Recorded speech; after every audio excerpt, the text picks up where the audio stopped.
Hello guys, isang mapagpalang araw po sa ating lahat. Ayan, panoorin po natin si Blacky kung ano pong ginawa niya sa halaman. Pinagsisipa niya. Ayan o.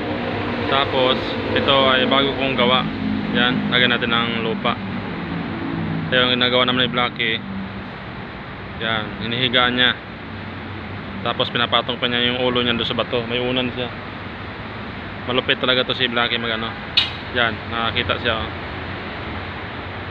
Ang lupit talaga ni Blacky o. Ginawa niya ang higaan yung mga halaman. Kawawa naman yung halaman. Sinipa pa niya oh. Yan. Ito pa yung bago. Silipin natin yung ulo ni Blacky nakatago. Yan.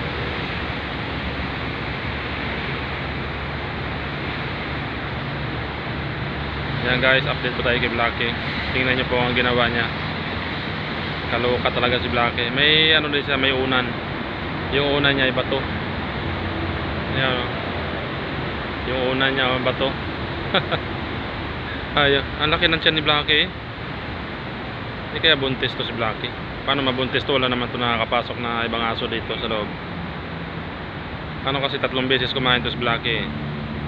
Ayan guys, sana hindi po kayo magsawa sa pagsuporta dito kay Blacky. Pa-like and share po. Paki-subscribe na rin po sa mga bagong nating mga viewers.